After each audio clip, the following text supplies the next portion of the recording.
Baik, teman-teman, saya ingin membagikan pertanyaan ke teman-teman. Kalau melihat saya ini orang kota, orang desa? Kotanjaan. Ya, saya wong desa. Saya dari kampung. Kalau kemarin kita mendengar cerita dari Pak Sugianto yang sudah berskala nasional, dari Cak Iwan yang sudah melanglang buana kemana-mana. Kalau saya ini, apa pekerjaan saya teman-teman? Nggak tahu. Saya petani teman-teman. Wong desa di Puku Raharjo. Itu waktu pandemi sama teman-teman di tempat saya dan ada satu teman yang dari Jabung. Pointernya dari mana ya?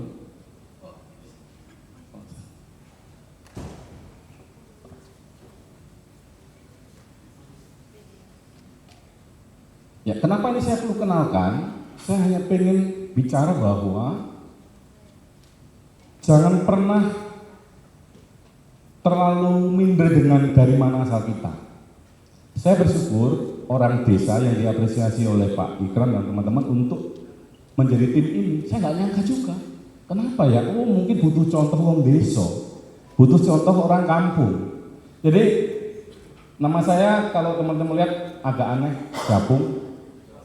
Iya, Japung itu Jawa Lampung.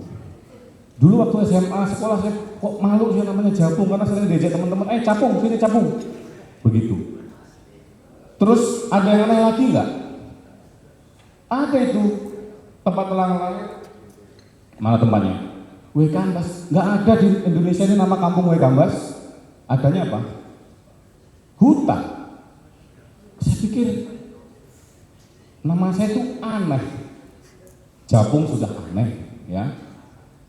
Ya, Lazarus ini marga ya, bukan marga satwa ya. Terus lahir Wekambas, adanya hutan. Aneh lagi, teman-teman. Saya waktu SMA nyari, nggak ada kampung namanya Wekambas, jadi Umbul Gambas namanya Wekambas. Saya ada di Puku Raharjo, desa. Kalau teman-teman pernah main ke Lampung Timur, ke Pugung, ada namanya Taman Purbakala. Nah, itu desa saya di situ. Nah, tapi saya bersyukur meskipun dari kampung, saya dilahirkan menjadi orang yang kritis, mau belajar. Apa yang bisa mengatakan seperti itu? Saya kemarin cerita, dari pagi sarapan. Siapa tadi ya? Oh, Mas ini, siapa namanya? Mas Irfan. Mas Irfan, saya ini orang kampung, orang tua saya itu kerjanya tukang bujul. Tahu bajak? Ya, bajak. Datang ke Lampung itu dengan kemiskinan.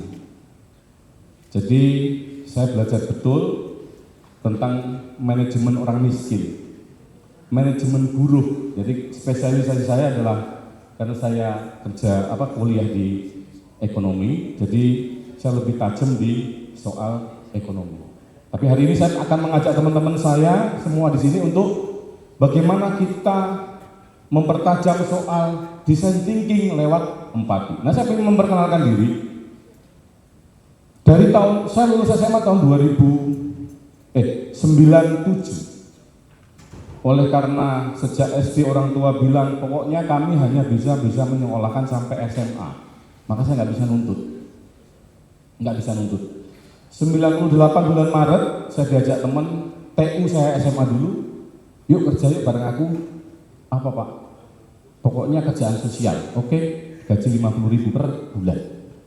Itu tahun kalian belum lahir. Belum lahir loh?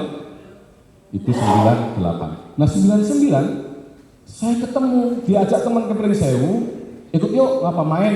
Ternyata di sana rapat anggota tahunan sebuah koperasi CU. Ya, kok ini keren banget CU ini, sesuai hati nurani saya. Ada adilnya, ada pemberdayaannya, dan ini kekuatan rakyat. Maka sejak itu saya belajar sendiri dengan biaya sendiri. Waktu itu sebulan, dalam satu sesi pelatihan tentang CU itu 100.000 ongkosnya. Dan saya minta kepada teman-teman pada Lampung, saya minta kalau ada pelatihan CU saya diajak dong. Saya bayar sendiri deh. Sehingga singkat cerita tahun 2003 saya sudah menguasai ilmu CU Credit Union, dan saya ngajak teman-teman muda di sana, yuk gali bank yuk, gitu. Ini saya buat berdasarkan keprihatinan. Kenapa?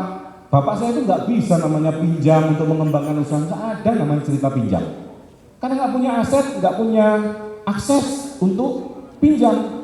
Maka ini menggugah saya, begitu saya ketemu CU, wah saya harus belajar bagaimana menciptakan modal sendiri tanpa tergantung dengan orang lain. Tahun 2004, ini rekayasa yang dilakukan oleh Pak Sugianto di sana itu, dari sebuah organisasi gereja, kami di Sumatera bagian selatan. Beliau memberi tempat untuk pemuda membangun organisasi namanya Forum Pemuda GKSBS Sesumbaksel.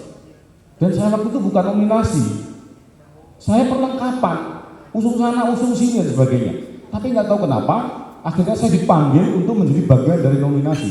Dinamikanya saya nggak tahu, tapi tiba-tiba saya kepilih jadi ketua. Dan sejak saat itulah saya menjadi muridnya beliau, Pak Sugianto, untuk tentang organisasi. Terus, ya, saya melihat teman-teman muslim di desa saya dan sekitarnya setiap puasa Ramadan, jam-jam terawih, motor hilang. Nek sendal saya nggak tanggung jawab ya, nggak kelihatan soalnya. Terus pencurian di jam-jam terawih. Maka tahun 2017 saya ngajak teman-teman, yuk kita buat gerakan yuk, namanya gerakan menjalin kerukunan. Dari 2017 hingga sekarang, tugasnya apa? Salah satunya adalah, salah satu yang paling pokok adalah menjawab keprihatinan hilangnya trennya pencurian di jam-jam terawih. Maka dari mulai tahun 2017 itu sampai hari ini, sampai Ramadan kemarin, kami jaga di semua musola dan masjid, sampai lingkungan desa, kami keliling. Dan gerakan kami ini sudah dicontoh oleh 4 desa. Sehingga teman-teman non-muslim itu berkumpul bersatu, terutama yang Kristen dan Katolik, dalam organisasi ini untuk menjaga jam-jam terawih. Sehingga sejak itu tidak ada hilang motor, hilang di rumah, tidak ada, karena kita jaga. Terus, ya, tahun 2017 saya buat organisasi namanya Pok Darwis, ya teman-teman udah tahu ya, kelompok sadar wisata. Kala itu Nunik di Kabupaten Lampung Timur lagi marak-maraknya tuh. Saya melihat kami ada Purbakala, terus ada suku Lampung asli tetangga saya, di mana saya bergaul setiap hari. Apa ya hubungannya dengan mereka? Terus saya membuat seminar, diskusi begitu di Taman Purbakala, dan itu membuat saya jatuh cinta. Manakala tahun 2018 saya sedang ngarit, saya punya 110 kala itu, saya ngarit ke sawahnya teman-teman daerah Bojong namanya. Kok kepemilikannya sudah 50% lebih berpindah ke orang lain. Saya mikir, loh mereka besok ke depan mau hidup dari mana kalau asetnya udah habis. Akhirnya sepulang ngomong sama istri, saya tak nemenin teman-teman Lampung ya, nggak tahu, yang jelas saya pengen nemenin mereka. Sehingga sampai hari ini, kemarin terakhir di tahun 2025 ini, saya dipercaya teman-teman, kalau rapat itu ya saya Jawa sendiri dan saya Kristen sendiri di antara mereka, dan mereka bisa menerima saya, sehingga ini menjadi kebahagiaan bersama bagaimana membangun budaya. Jadi sejak saat itu saya menjadi teman mereka hingga hari ini untuk mengembangkan bagaimana adat Lampung ini menjadi potensi wisata juga ke depannya, sehingga akan mereka, ya mohon maaf ya, supaya pilihannya nggak begal lah gitu. Kalau tempat Lampung Timur kan rawannya itu, supaya punya pilihan lain. Walaupun saya kemarin nanam kelengkeng, lebaran harusnya panen sekitar 400 kilo, saya tinggal disisain 50 kilo, yang lain dihabisin sama teman-teman saya. Nggak ngomong maksudnya, ngambilnya. Saya tanam tomat, saya tanam lombok, saya rawat dengan penuh tenaga, waktu panen hilang. Saya nggak panen. Ini tantangan. Kalau pagi kemarin motor hilang, sama tantangannya. Terus selanjutnya, ya saya melihat tahun 2020 itu petani kakao semakin banyak. Saya ketemu namanya PT Papandayan. Keren PT ini nih, dampingi petani kakao bagus banget, bagus keren.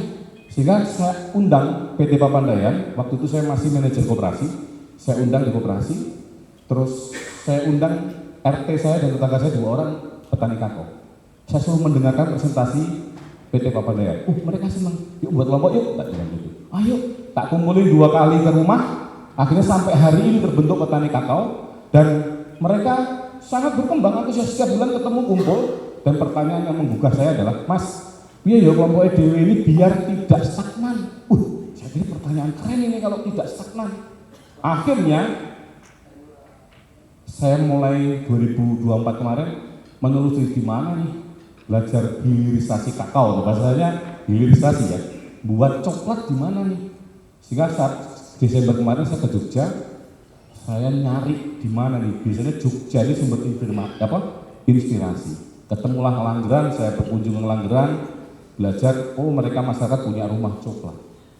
Jadi sudah hulu hilirnya ketangkep.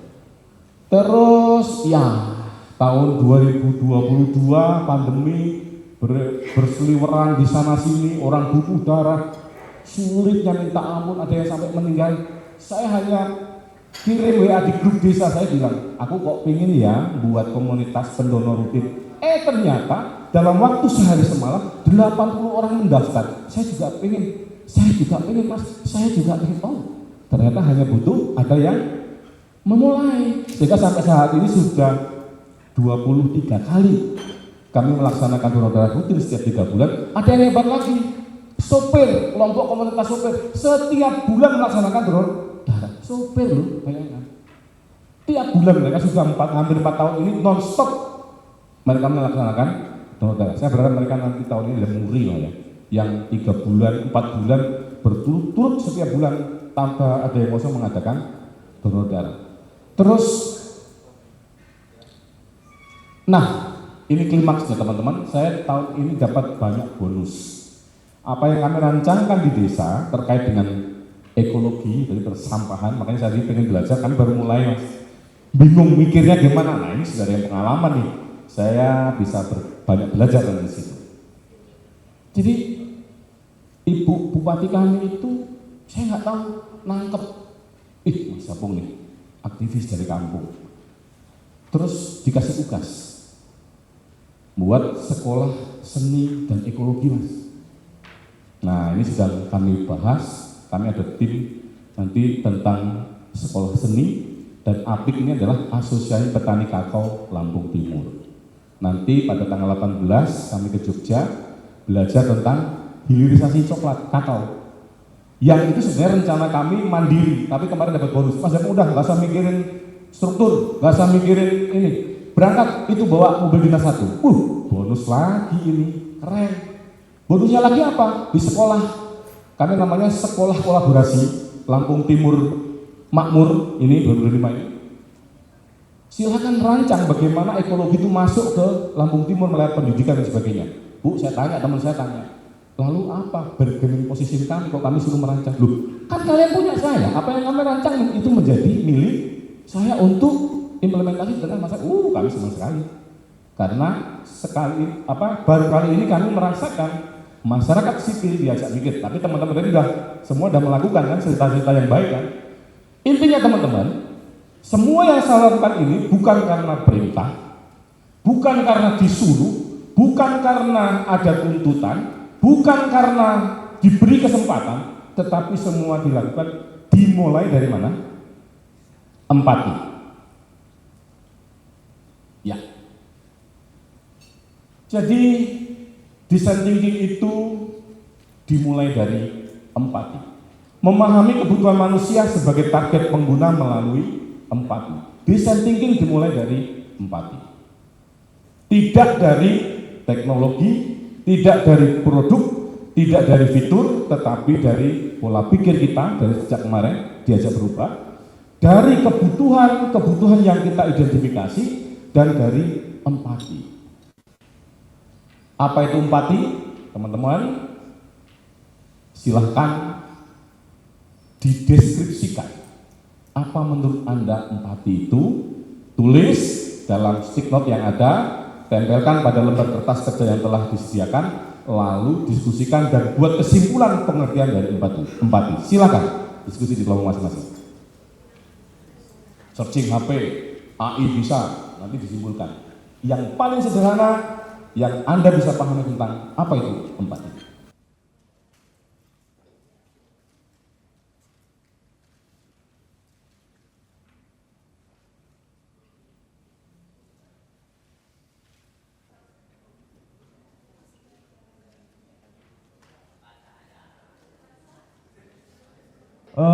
Kesimpulan dari kami Kanabar Tribe, empati adalah kemampuan untuk mengerti dan merasakan.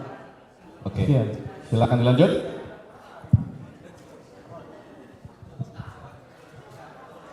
Sebentar, tolong teman-teman perhatikan pendapat kesimpulan teman yang lain supaya nanti bisa menjadi bahan pemikiran bersama. Silakan.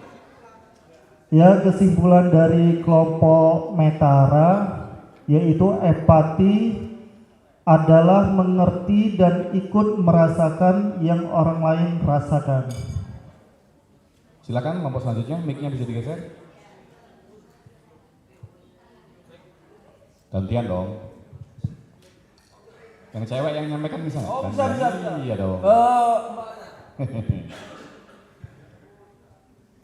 Baik, izin menyampaikan kesimpulan terkait dengan empati dari kelompok penasaran.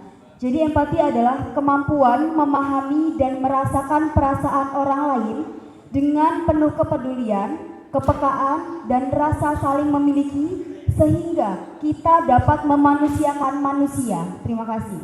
Oke, lanjut, silakan. Oke. Empati yaitu seni kemampuan dalam memahami dan merasakan mengenai apa yang dirasakan oleh orang lain. Cukup, terima kasih. Baik, silakan lanjut.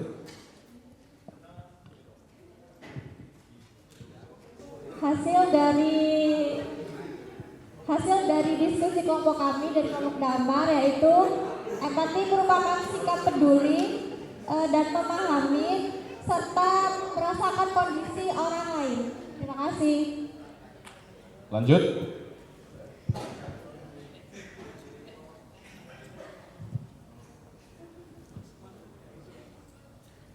Baik, izin menyampaikan kami dari kelompok Balsem. Kesimpulan dari kelompok kami, empati itu adalah kesadaran, kepedulian, memahami rasa emosional yang dirasakan oleh orang lain. Terima kasih.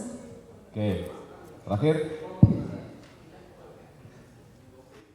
Dari kelompok harimau, empati adalah peka. Sekali lagi, peka. Siap. Baik, kasih tepuk tangan untuk kita semua.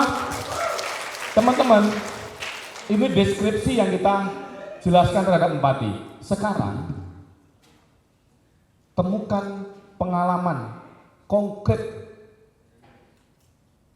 contoh berempati yang sudah kalian temukan atau kalian alami sendiri. Contoh konkret. Silakan diskusikan. Yang sudah dilakukan loh ya. Yang kalian lakukan atau kalian lihat dari orang lain. Contoh konkret sikap empati.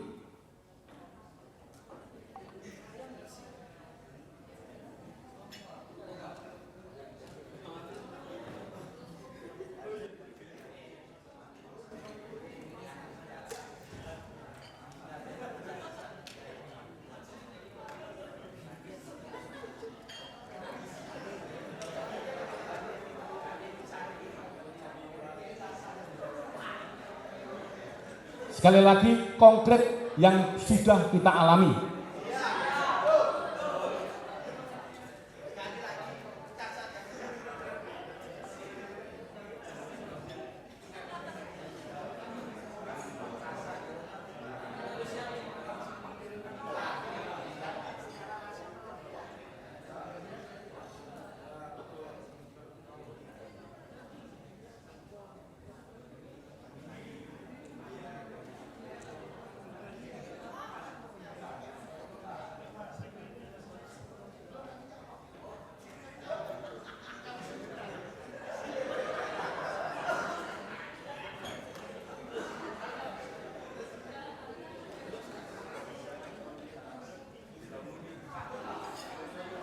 Sudah?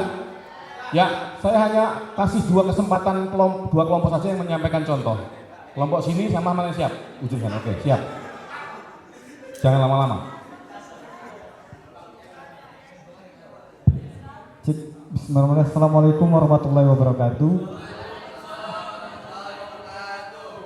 Perhatikan yang lain ya. Dari kelompok penasaran, jadi terkait empati yang sudah kami alami yaitu pada saat acara ini pada saat tadi coffee break. Jadi karena ada lembar kerja yang belum selesai di tengah-tengah kesibukan, jadi ketika coffee break, jadi ada salah satu rekan kami langsung berinisiatif mengambilkan kue dan kopi untuk teman-teman yang sedang melakukan tugas yang belum terselesaikan tadi. Itu adalah salah satu rasa empati kepada sesama rekan-rekan kelompok karena ada kesibukan sehingga karena jatahnya di sana langsung diambilkan ke sini. Oke, tepuk tangan. Assalamualaikum warahmatullahi wabarakatuh. Waalaikumsalam warahmatullahi wabarakatuh. Oke, kelompok ujung.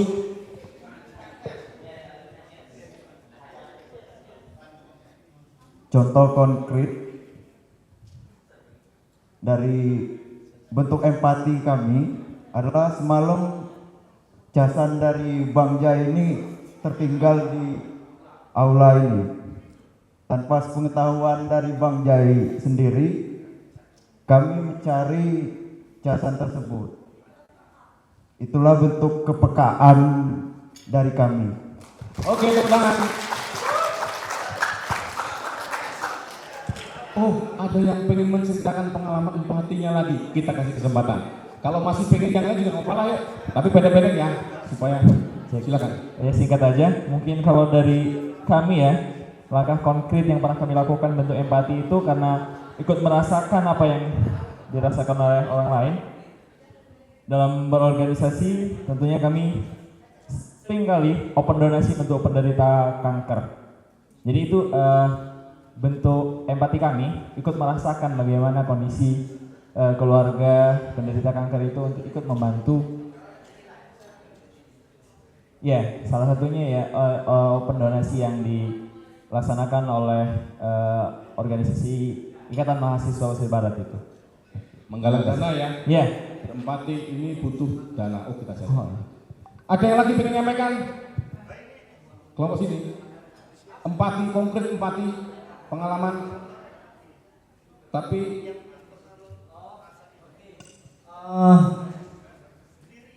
berdiri. Oke, perkenalkan nama saya Muhammad Ridwan Nugra, selamat siang. Empati itu, contoh dari empati mungkin lebih kepada perasaan kita. Bagaimana kita bisa merasakan apa yang dirasakan. Contohnya, konkret. Sekarang dikasih pendahuluan dulu lah. Terhadap orang lain. Jadi lebih kepada misal kawan nggak punya sepatu nih. Ya kita kalau punya empati kita pinjamkan sepatu. Gitu. Konkret, bukan contoh. Konkret. Ada nggak pengalaman konkret? Iya. Pernah alami itu? Pernah. Salah satunya juga malah ke panti asuhan saya. Mantap. Oke. Untuk Baik. memberikan 1000 Al-Quran dan lagi-lagi untuk dah itu aja lah Bang. Terkandang. Tepuk tangan untuk kita semua, cukup ya. Baik teman-teman. Saya pengen mendaratkan ini. Ini penting. Ini kunci. Perhatikan teman-teman. Perhatikan teman-teman. Perhatikan. Teman-teman, kenapa harus konkret? Karena kunci dari design thinking itu di empati. Kita tidak akan bisa merumuskan sebuah pengembangan inovasi kalau kita tidak punya kemampuan untuk berempati dengan orang lain. Tidak akan mungkin. Maka saya bicara konkret. Rumusan empati dari teman-teman sendiri untuk menentukannya. Nah, ini yang saya jelaskan tadi. Jadi design thinkers harus memiliki kemampuan untuk belajar berempati ketika mengeksplorasi pengalaman pelanggan. Pelanggan itu akhirnya orang yang akan menggunakan produk, program, kegiatan yang akan kita kerjakan. Harus tahu itu. Beda sama simpati kan? Kalau simpati hanya sebatas apa? Ya hanya merasa saja. Oh kasihan ya. Sampai sebatas itu. Tapi empati lebih jauh. Jauhnya sampai apa tadi? Memberi solusi. Ambil bagian dalam mewujudkan solusi. Oh kasihan ya, banyak pencurian waktu jam terawih. Kami berempati, maka saya kumpulkan teman-teman muda non-muslim, yuk kita membuat namanya gerakan menjalin kerukunan. Konkret, jadi solusi sampai hari ini. Nah, Kalau mau belajar berempati itu sederhananya mau rasakan pakai sepatu sendalnya teman. Kita akan merasakan, oh teman saya ini ya nyaman pakai sepatu yang ini, oh iya kesukaannya ini. Itu merasakan. Ya, ini peta empati. Ini nanti kerjaan yang mau kita kerjakan ya. Perhatikan. Ini akan menolong kita untuk mendeskripsikan empati orang lain, map empatinya, ya, empati mapnya. Siapa pelanggan kita harus tahu. Siapa teman kita itu, kita harus paham. Apa yang mereka ingin capai, apa yang mereka lihat, apa yang mereka katakan, apa yang mereka lakukan, apa yang mereka dengar, apa yang mereka pikir dan rasakan. Ini peta empatinya. Nah, ada dua cara untuk mengenali pelanggan atau cara-cara berempati dalam mengenali pelanggan atau orang yang akan menikmati atau melakukan memperoleh manfaat dari apa yang kita lakukan. Yang pertama adalah observasi, melihat, mengamati bagaimana orang berbicara, melakukan, melihat dan seterusnya. Observasi. Yang kedua adalah wawancara. Wawancara ini masuk sampai kepada pendalaman, benar enggak? Atau mempertajam dari hasil observasi yang kita lakukan. Tips dalam memahami pelanggan, dalam observasi. Gunakan mata pemula. Lihat apa yang mereka lakukan, rasakan masalah mereka, pelajari bagaimana mereka melakukannya, ikut serta dalam aktivitasnya, ya, ikut serta supaya kita betul-betul merasakan observasi bahasa tubuh mereka, lihat kegiatan lain yang berkaitan dengan itu. Nah, prinsipnya ini hapus asumsi kita, harus objektif. Amati perilaku pelanggan kita, catat apa yang kita amati. Nah, ini data observasinya, kita datanya harus detail, data demografinya, nama, jenis kelamin, usia, generasi, dan seterusnya, data psikografinya, data geografinya, data literasi teknologinya. Oh, melek teknologi enggak? Ini penting data ini, ya. Hasil observasi harus menghasilkan, salah satunya adalah data ini. Nah, sekarang kita mau latihan. Saya agak cepat karena kita intinya di sini kita harus mengalami latihan. Pilih salah satu teman, tidak boleh diskusi, harus diam dalam pikirannya sendiri. Pilih salah satu teman dalam kelompok Anda, tanpa bertanya, lakukan observasi terhadapnya. Deskripsikan teman Anda secara objektif dalam waktu 5 menit. Lalu presentasikan ke kelompok. Pilih salah satu, deskripsikan dia. Kita ini belajar observasi ya.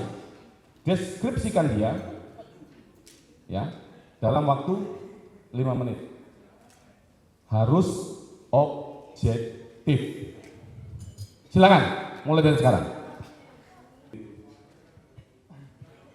Oke, sebelumnya perkenalkan namaku Agung Triwijaya dari Lampung Timur. Di sini saya akan mendeskripsikan teman saya yaitu Muhammad Faruk, yaitu di mana dia lahir di Wai Jepara, rumahnya juga di Wai Jepara. Saya kenal oleh beliau pada saat ikut bergabung pada organisasi Ikatan Mahasiswa Lampung Timur, yang beliau sendiri berkuliah di UIN Raden Intan Lampung dengan jurusan sosiologi. Beliau adalah orang yang amanah, bertanggung jawab, dan juga bersemangat tinggi, suka ikut organisasi sana sini, sampai kadang-kadang juga kecapean dalam organisasi tersebut. Banyak ngeluhnya dan juga orangnya asik untuk diajak ngobrol dan diajak diskusi, bercanda juga. Ya cukup sih. Oke. Terima kasih. Terima kasih. Lalu tepuk tangan. Menurut teman-teman, apakah deskripsinya sudah objektif? Belum tentunya kenapa?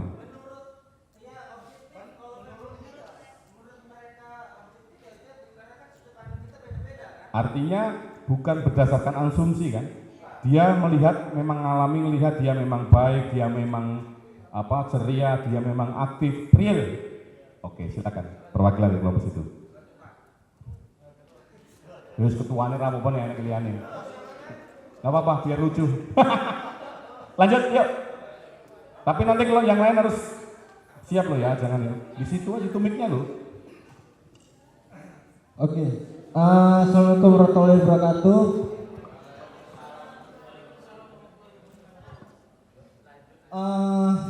Saya mendeskripsikan kawan Benny. Iya itu bang, dia itu memang rajin ibadah, rajin sholat karena satu kamar dengan saya kan.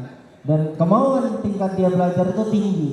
Cuman yang baru saja terjadi adalah dia mendeskripsikan diri dia sering mengumpal pertanyaan materi kepada saya.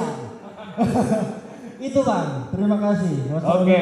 Wassalamualaikum. Waalaikumsalam. Baik teman-teman, observasi seperti tadi, kita harus hindari asumsi, harus betul-betul yang real, yang sedang kita amati. Oke, lanjut. Nah, itu yang observasi. Yang kedua tahapannya adalah wawancara. Tahu ya, ini mahasiswa kebanyakan mayoritas pinter kalau wawancara, saya nggak jelasin. Seperti apa wawancara? Wawancara yang paling pokok adalah apa? Kita akan menggali ya. Pertanyaan-pertanyaannya jangan sampai hanya menjebak pada ya dan tidak. Harus pertanyaan yang memantik. Jawaban menggali informasi yang ingin kita dapatkan dari konsumen, dari orang yang akan mengambil. Begitu.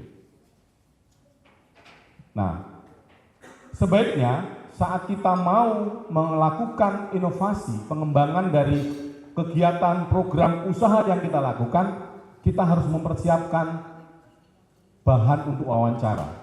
Ada beberapa hal yang perlu kita siapkan.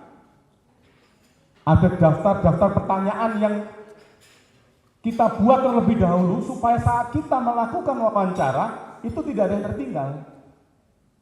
Apa yang kita butuhkan, misalnya tentang konteksnya, mengapa kelompok Anda memilih pelanggan tersebut untuk kita wawancarai. Kita kenalkan dulu kita siapa. Oh Pak, saya yayasan yang mengembangkan untuk pengelolaan sampah. Itu harus dikenalkan dulu supaya tahu konteksnya apa yang akan disampaikan. Setelah itu, yang kedua adalah pengenalan konteks, sudah pendalaman. Bertanya, Pak, saya melihat Anda, apa yang Anda lakukan? Hindari pertanyaan yang hanya sebatas menjawab ya atau tidak. Kecuali jika memang dia sudah menjelaskan, tapi kita pengen garis bawahi. Pak, klarifikasi apakah benar Bapak memang sudah membuat yayasan? Sudah. Apakah benar yang Bapak maksud adalah bahwa ini adalah seperti ini? Ya, itu tinggal menggarisbawahi, bukan pertanyaan yang belum dia jelaskan, hanya untuk memastikan jawab apa yang kita tangkap dari apa yang mereka sampaikan. Setelah itu baru penutup, ya terima kasih dan seterusnya. Ya. Nah, teman-teman, ini lembar kerja kita. Tentukan kita menggunakan lembar kerja, daftar pertanyaan, kita buat daftar pertanyaan dari kolom 1, 2, 3, 4, dari atas sampai ke bawah itu merupakan urutan prioritas. Jadi 1, 2, 4, 1, 2, 3, 4 itu kronologi. Tentukan, tadi kan masing-masing kan ada tema isu ya, isu permasalahannya. Tentukan siapa yang akan menjadi narasumber di kelompok Anda terkait dengan isu yang kita angkat tadi. Lalu pertajam dengan wawancara yang kita tanyakan. Paham ya? Pertama, tapi kita sepakati dulu, buat daftar pertanyaan dulu. Daftar dulu. Walaupun nanti setelah itu kita tanyakan ke teman kita, hasilnya seperti apa. Ya. Karena tujuannya nanti setelah kita buat ini, nah, teman-teman, setelah kita membuat ini tadi, nanti kita wawancara.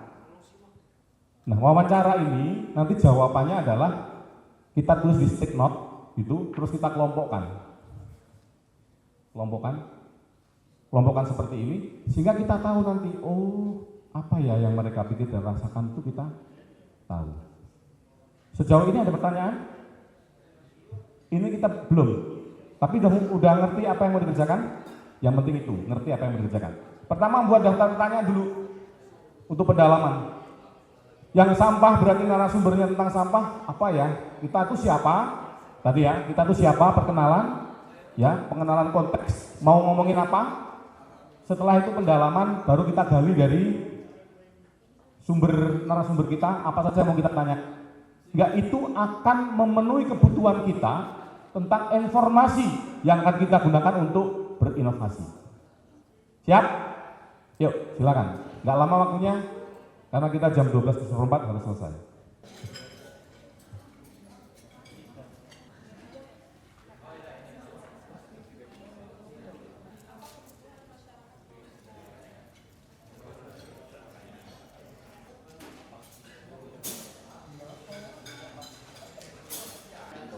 Di mana di sini karena masih ketepatan.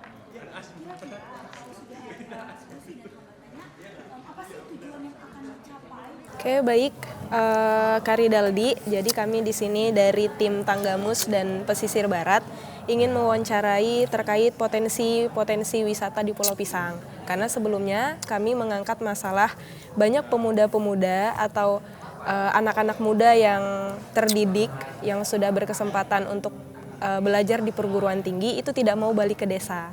Gitu. Makanya kami ingin lebih dalam untuk mengetahui bagaimana sih sebenarnya kondisi masyarakat di Pulau Pisang itu sendiri. Yang pertama, siap ya Kak, kita wawancara. Yang pertama, apa saja sih potensi wisata di Pulau Pisang itu Kak? Nah, kalau untuk potensi ataupun spot-spot yang ada di Pulau Pisang itu kan pastinya banyak. Terutama kita itu punya tempat surfing kan, atau peselancar bagi bule-bule, dan juga terkhususnya itu kita kalau masuk Pulau Pisang itu kan pertama itu langsung disuguhkan dengan putihnya pasir pastinya. Bisa dibedain dengan sepanjang spot wisata yang ada di Pulau Pisang itu kan di pesisir barat itu kan, yang hamparan pasirnya yang masih putih itu kan cuma di Pulau Pisang, bisa dikatakan kayak gitu. Dan juga terus ada namanya Batu Guri. Batu Guri itu salah satu batu yang kayak jadi monumen, tapi itu batu asli karang, bukan buatan. Dan juga ada juga namanya goa. Goa itu ada di pertempatan di balik pulau. Goa itu langsung masuk itu kita dari atas bisa tembusnya ke dasar laut. Dan juga ada banyak sumur dan juga mercusuar lah di sana itu, atau menara kurang lebih panjang itu 35 meter. 35 meter tuh kita bisa melihat seluruh Pulau Pisang, ataupun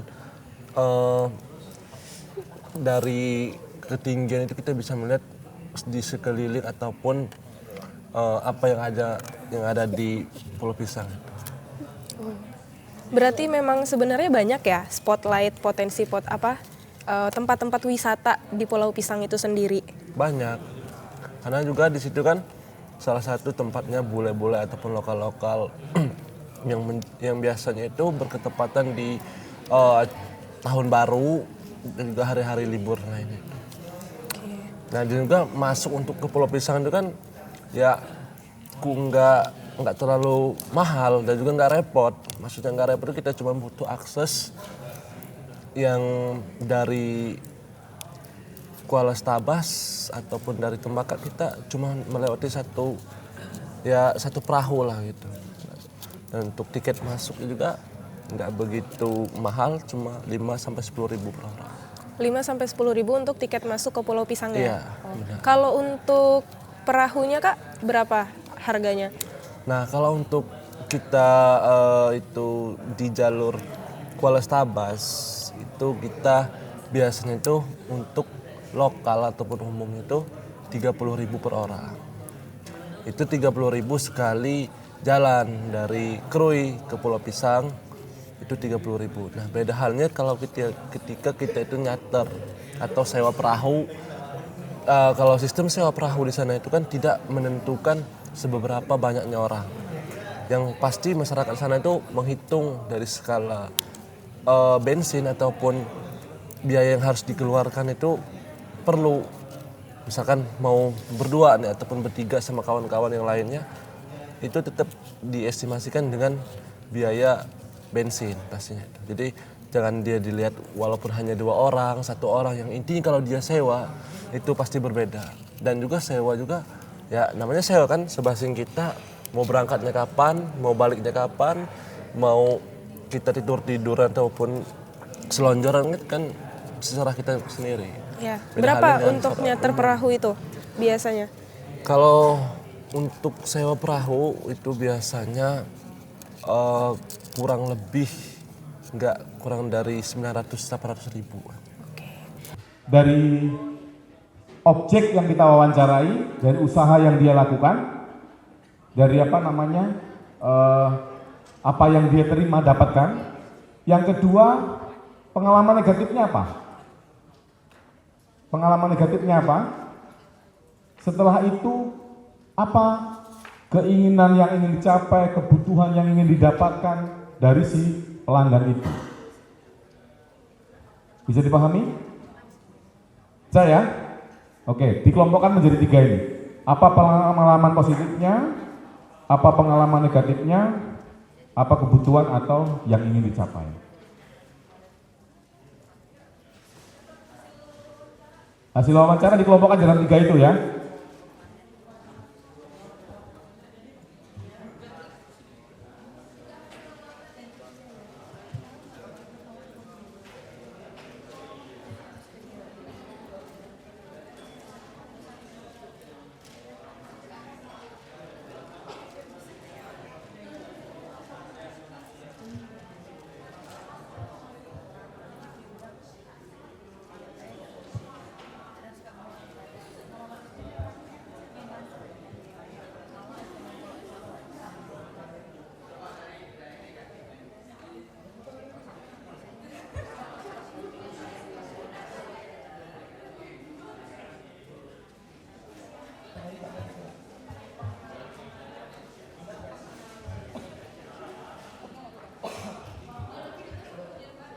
Oke, teman-teman, saya lagi.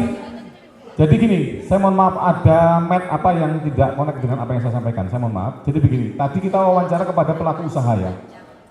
Ya kan, pelaku usaha. Nah, sekarang kita kan sudah tahu itu hatinya pelaku usaha.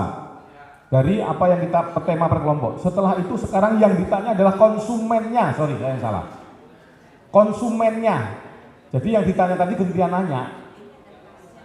Ya, yang ditanya tadi gantian nanya kepada yang lain. Apa pengalaman positif saat Anda, misalnya ini wisata, saat Anda main ke tempat saya? Apa pengalaman negatifnya dan apa yang diharapkan dari layanan atau mungkin fasilitas atau mungkin program yang saya lakukan? Sorry, saya tadi yang salah. Ya, dipahami ya?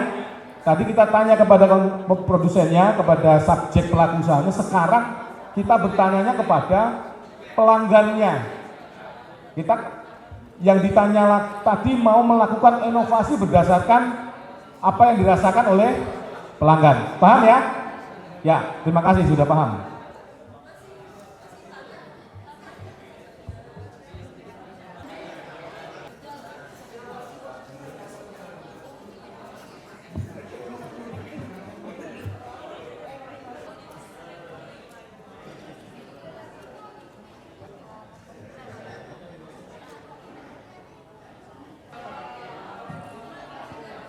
Kita mau acara berikutnya.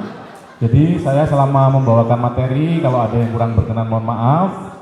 Tapi ingat, apa yang kalian lakukan saat ini itu nanti akan berkesinambungan ke materi berikutnya. Jadi sebisa mungkin dimaksimalkan hasilnya supaya nanti untuk materi berikutnya itu langsung bisa dipakai menjadi bahan. Saya kira begitu. Terima kasih untuk kebersamaan dalam sesi saya. Saya akhiri. Assalamualaikum warahmatullahi wabarakatuh.